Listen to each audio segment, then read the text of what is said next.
제가 신학교 다닐 때 자주 부르던 찬양이 있었습니다. 부름받아 나선 이 몸 어디든지 가오리다. 사실 지금도 이 찬양을 부를 때면 마음이 뭉클하고 가슴이 벅차오릅니다. 부르심을 따라 어디든지 복음을 들고 나아갔던 이들도 생각나고 20대 하나님 나라 위하여 무엇이든 하려고 했던 그 순수한 열정도 그립고, 그런데 신학교에서 조금 지내다 보면 이 노래의 가사를 조금 바꾸어 부릅니다. 부름받아 나선 이 몸 대전 충청도까지만 가오리다. 졸업할 때가 되면 부름받아 나선 이 몸 수도권 경기까지만 가오리다. 농담 반 진담 반 불렀지만 솔직히 저는 어디를 가든 괜찮다 생각했고, 한때는 농촌 목회도 고민한 적이 있었습니다. 다만 제가 두 가지는 못하겠다고 하나님께 미리 양해를 구한 것이 있는데, 하나는 교회를 개척하는 것이었고 다른 하나는 선교사가 되는 것이었습니다. 아무리 생각해 봐도 이 두 가지는 제가 할 수 없는 일 같았거든요. 그러다 부목사 생활이 길어지면서 주변에서 교회를 개척하라는 권유도 받았고, 만약 제가 교회를 개척한다면 함께 하시겠다는 분들도 계셨지요.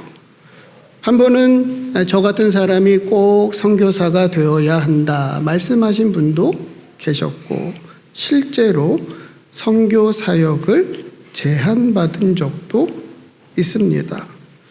모두 저를 아끼는 마음에 주신 말씀이라 감사하지만 그 길은 제 길이 아닌 것 같았고, 다행히 기도하던 대로 시드니 교회로 인도해 주셔서 지금 목회의 길 걸어가고 있으니 감사한 마음입니다.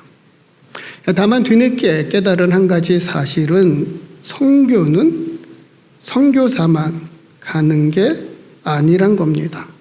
선교사만 선교지에 가서 선교하는 게 아니라 예수 그리스도를 믿고 따르는 그리스도인이라면 누구든지 선교사가 되어야 한다.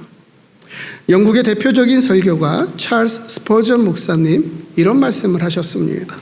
모든 그리스도인은 선교사 아니면 그리스도인인 척하는 사기꾼이다. 그리스도인이라면 선교사처럼 살아야 한다는 말입니다. 그만큼 선교는 우리 그리스도인들의 본질적인 사명이란 거지요. 우리가 흔히 선교지에 가서 선교하시는 분을 가는 선교사라고 부르고, 기도와 물질로 후원하시는 분들을 보내는 선교사라 하지요. 가는 선교사가 되든 보내는 선교사가 되든 우리 모두는 하나님 선교를 위해 부르심을 받았고, 교회는 선교 공동체가 되어야 한다. 우리 교회는 2001년부터 파라과이 선교를 시작했습니다. 해마다 조금씩 규모가 늘어나고 먼 남미까지 선교팀을 꾸려 다녀오신 분들도 계시지요. 그러다 선주민 선교를 시작하셨고, 북한 선교, 컴패션 선교, 그러다 3년 전 23년 목회를 마무리하신 형주민 목사님을 파라과이 선교사로 파송하셨지요. 목사님 지난달 파라과이에 잘 도착하셨다며 우리 교우들의 사랑과 섬김, 기도와 협력에 감사의 말씀 전하셨습니다. 가시자마자 꼴의 과조, 파라과이 어머니와 한국인 아버지 사이에서 태어난 이들의 이 모임에 참석하셨더군요. 한국을 아버지의 나라라 기억하지만 떠나버린 그 아버지 때문에 그만큼 아픔과 슬픔이 큰 이들인데 기도하는 마음으로 그들과 함께하며 위로와 은혜의 시간을 나누셨다고 해요. 목사님께 들었지만 파라과이 경제가 좋은 상황은 아니지만 그래도 식량은 풍부해서 먹는 문제는 없답니다. 다만 아이들의 교육은 형편에 따라 도움이 필요한 이들이 많고 조금만 도와주면 미래가 달라지니까 목사님 작은 액수지만 받으시는 선교비에서 꾸준히 장학금을 후원하신다는 말씀이 지금도 제 마음에 남습니다. 언젠간 우리도 선교지를 방문할 날이 오겠지요. 목사님을 통해 예수님 믿고 구원받는 이들이 많아지고 어린이들, 젊은이들이 꿈을 꾸며 하나님의 나라를 확장하는데 우리 교회가 선하고 아름답게 쓰임받기를 기도합니다.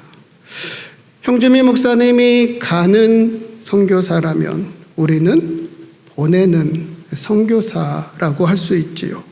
선교는 선교사 혼자만의 일은 아니지요.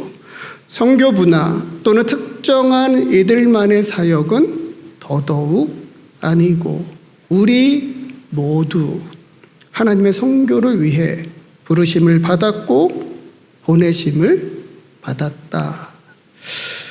제가 우리 교회에 와서 인상 깊은 일들 중에 하나는 열심히 구역 모임을 하시는 모습이었습니다. 코비드 이후 교회마다 구역 모임, 소모임이 매우 위축되었는데 보통 한 달에 2번 모이시면서 함께 예배하고 식사하고 교제하며 시간 가는 줄 모르시더군요. 주일 주방 봉사도 성심껏 섬기시고 힘써 모이고 즐거이 섬기는 모습이 선하고 아름답도다. 여러분, 구역은 작은 교회라고 하지요. 올해는 구역마다 약간의 변화도 있었고 새로운 구역이 생기기도 하고 새로운 구역장, 부구역장들 세워졌습니다. 귀한 모임, 귀한 섬김에 진심으로 감사드립니다. 예수님 말씀하셨지요. 2-3 내 이름으로 모인 곳에는 나도 그들 중에 함께 있느니라. 모임마다 섬김마다 우리 주님 함께 하시며 하늘 행복 누리시기를 주님의 이름으로 축복합니다. 한 가지 더 우리 구역 모임의 특징이 있다면 구역 예배 헌금은 모두 구제와 선교를 위해 사용된다는 겁니다. 구역 헌금은 자동적으로 선교 기금에 적립되고 도움이나 후원이 필요한 지역사회 선교를 위해 사용합니다. 참 아름다운 전통이라 생각했지요. 본디 교회는 타자를 위한 교회이니까. 초대교회도 힘써 모이고 나누고 섬기고 구제하고 선교하는 교회였으니까. 그렇게 우리는 선교 공동체가 되어야 한다. 바이블 신약성경 잘 쓰고 계시지요? 오랜만에 성경을 쓰시는 분들이 많으시죠. 한 글자라도 틀리지 않게 쓰려니 여러 장 반복하시는 분들도 계시고 눈은 침침하고 손은 저리고 가슴은 긴장되고 성경 쓰기가 왜 이리 어려울까요? 그럼에도 이미 마치신 분들 수고하셨습니다. 잘하셨습니다. 감사합니다. 우리 모두 260장 완필하길 기도합니다. 이번 한 주간도 서바이벌하며 주님과 함께 서바이벌 하자. 혹시 여러분 중에 성경을 쓰시면서 선교라고 하는 단어를 쓰신 분 계실까요? 또 성경에서 선교라고 하는 단어를 읽어보신 분 있으신가요? 성경에 선교란 말은 없다. 그러나 선교하는 사람들, 그리고 선교와 관련된 이야기들은 성경에 가득하지요. 마치 삼위일체란 단어가 성경에 없지만 성경은 시작부터 마지막까지 성부, 성자, 성령 하나님의 말씀인 것과 같은 이치입니다. 그렇다면 여러분, 선교는 무엇일까요? 선교를 무엇이라 정의할 수 있을까요? 어떻게 설명하면 좋을까요? 오늘 본문 요한복음 20장 21절 말씀 우리 함께 읽겠습니다. 예수께서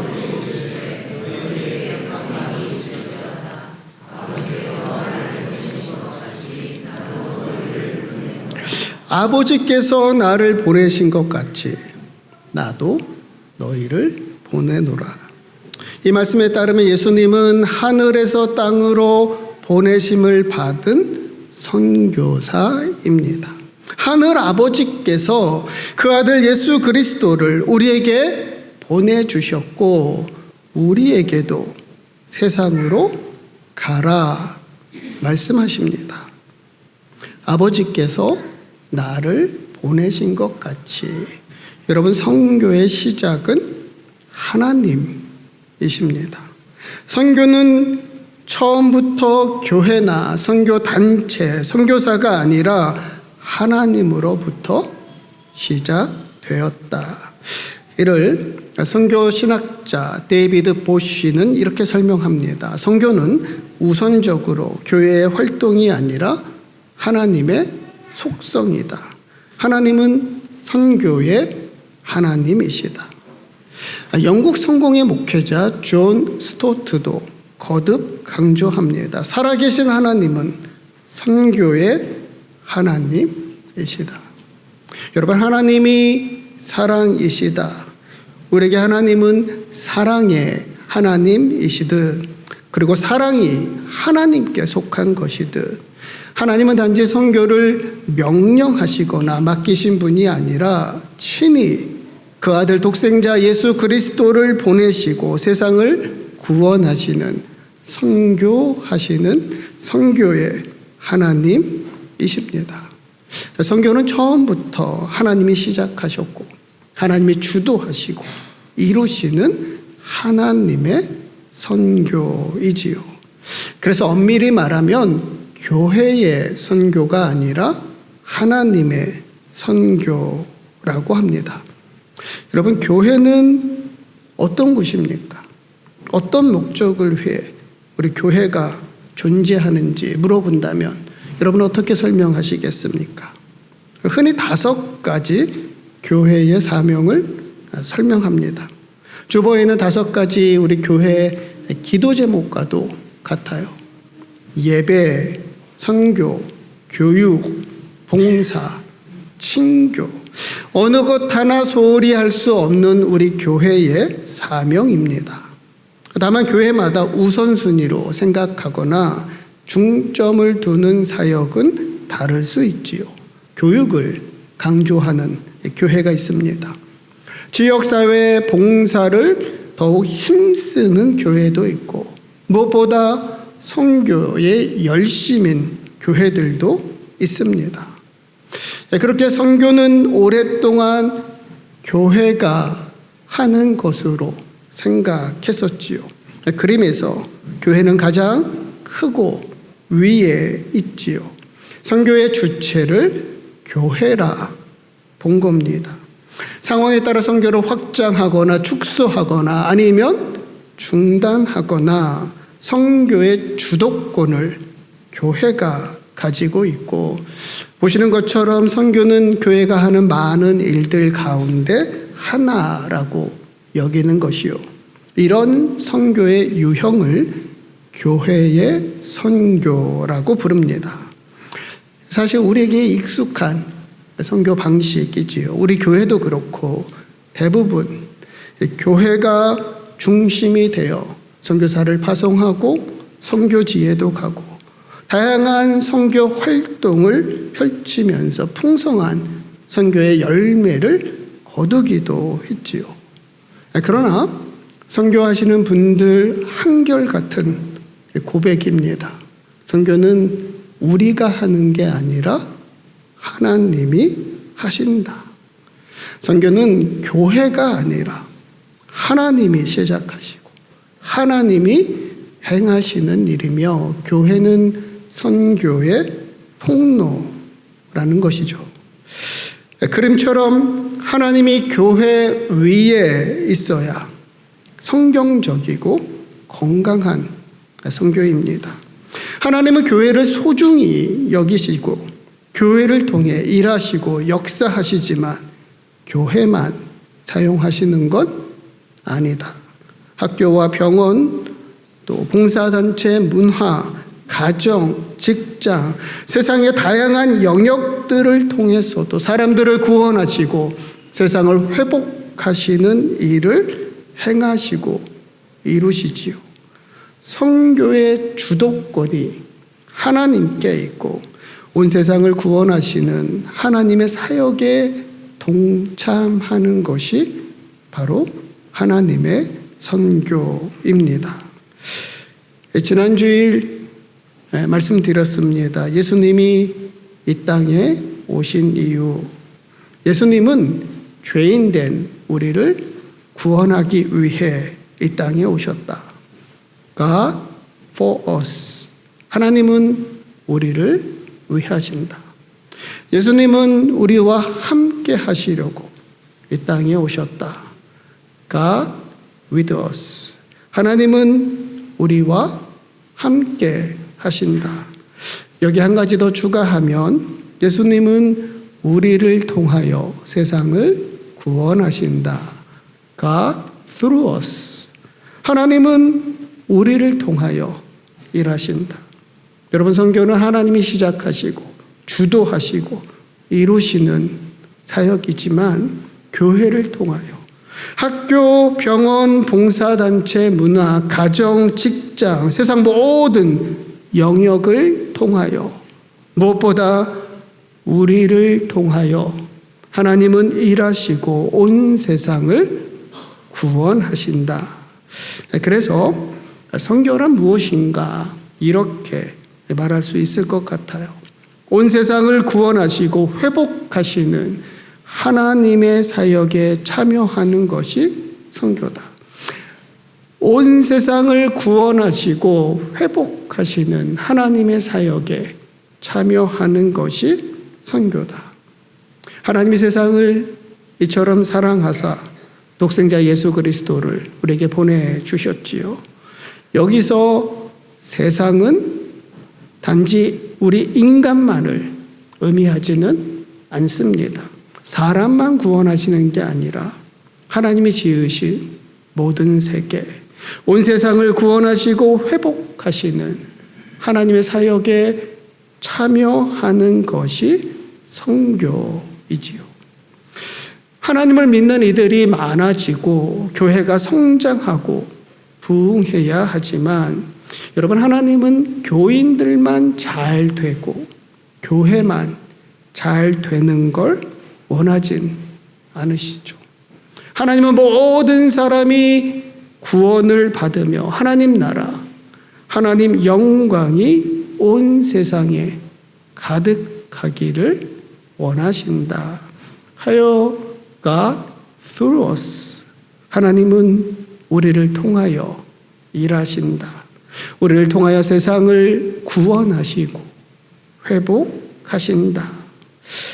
여러분도 잘 아는 노래, 당신은 하나님의 언약 안에 있는 축복의 통로, 당신을 통하여서 열방이 주께 돌아오게 되리. 우리를 위하시고 우리와 함께 하시는 예수님, 우리가 하나님께로 나아가는 구원의 문이 되어주셨죠. 하늘 신령한 복을 누리고 나눌 수 있는 축복의 통로가 되어주셨지요. 그런 예수님께서 우리들에게 말씀하십니다.